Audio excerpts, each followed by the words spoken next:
Alright guys, I think it's high time that I make another how-to video. We'll cover something that might be kind of nerve-wracking to new riders, and that is how to ride at night. Basically, I know on a lot of things I play devil's advocate.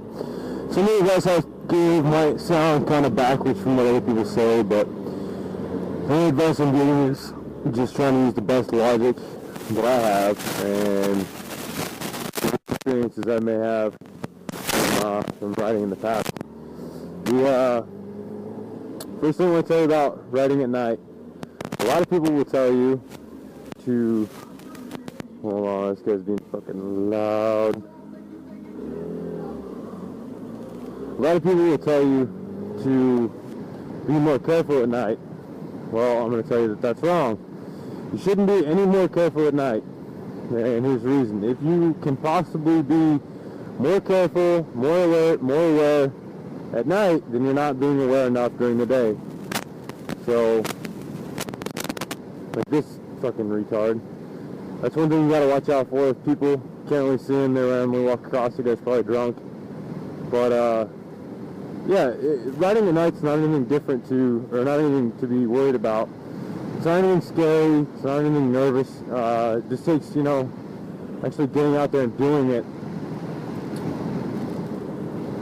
So, things that are going to be different. Instead of looking for cars, you're pretty much looking for lights.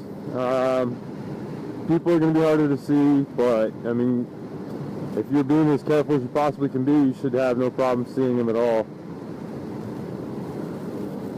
The main thing you got to worry about at night, same thing during the day, is people not being able to see you. So, now my bike is a Stormtrooper bike.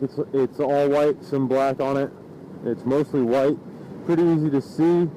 The Hayabusa has a bigger headlight than normal, so from the front it's definitely a lot easier to see.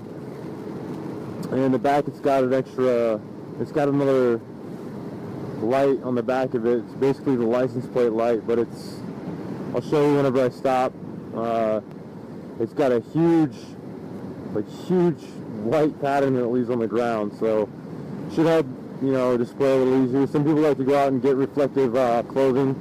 Maybe, there's like reflective tape. You can tape your elbows, tape the back of your head. Just a little strip here or there, it might give you a little bit of advantage. I personally don't use any because the gear that I have has reflective logos all over it. So I don't use any kind of reflective items or tape. Just same thing during the day. Just ride like nobody can see you. It's usually the safest bet you can get. If you ride as if no one can see you, ride like you're invisible, and you should be alright. It's not too bad. Another thing I want to cover before I start losing subscribers, not that I have many to speak of anyways, but I've been talking a lot lately. I've been leaving a lot of comments on videos. For some reason lately it just seems like more and more and more people are against bikes, bigger bikes for beginners. And I know that if you watch one of my past videos, you've probably seen that I'm all for it. Get a bike that fits you. Don't stray from the bike that you want just because you're afraid of it. Let me just clarify for once and for all what I mean by that. A couple videos I've seen. One video was saying that 250 is the ultimate beginner bike. Another video was saying that a 600 cc is not a beginner bike. Basically, I think the video was titled "Why a Beginner Shouldn't Start Riding on a 600 cc something." The CBR 600 Race Ready. The guy that did the video had some solid points about them. Are they quick? Yeah, I mean, in comparison to other bikes, no, they're slow. They're turtle speed, but they're not really slow. A lot of the newer ones, a lot of the 600s, they'll still get you from point A to point B pretty quick. And you can kill yourself on them pretty easy. You can kill yourself on a 1000, you could kill yourself on a 1300, you could kill yourself on a ZX14. You could kill yourself on a 60cc mini bike. It's all about how you ride. Basically, my main point about it is motorcycles do not get more dangerous as the displacement increases or as the displacement gets larger. So basically, what I'm saying is a 250cc motorcycle isn't any more dangerous than a 1000. It's not. And here's my reasoning. The motorcycles themselves are not dangerous. It's the riders that are dangerous. So if you want to get on a 1000 and ride extremely responsible, be mature, be very careful with what you're doing, then you're going to be all right.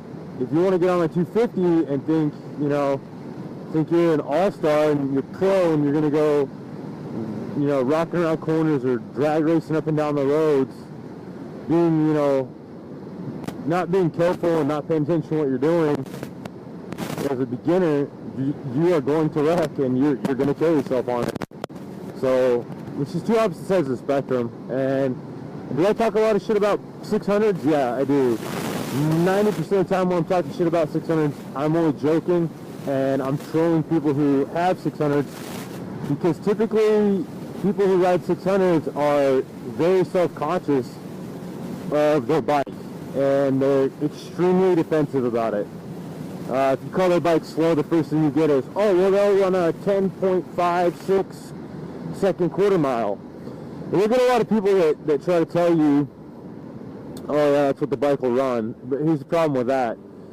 Drag racing is not something you just instinctively know, all right? It's not Need for Speed. We're not, you're not naturally a drag racer. There's all kinds of things that come into play, like, RPM management, throttle control, shifting when you're supposed to, preloading the shift lever, all kinds of things come into play. You're not going to hop on it and just be an all-star drag racer. So they talk a big game like, oh yeah, well my bike will do a 10-second blah, blah, blah, blah, blah. Will their bike do it? Yeah, on a dyno. The thing is, getting someone on the bike that can actually perform that is another thing. So it's all tit for tat. Any bike that you're on, you're always going to find somebody that's faster and better than you and has more skill. That's not why you should be riding. If you want to ride to be the best, you're probably not watching my videos. So, or shouldn't be anyways. Where the fuck am I going?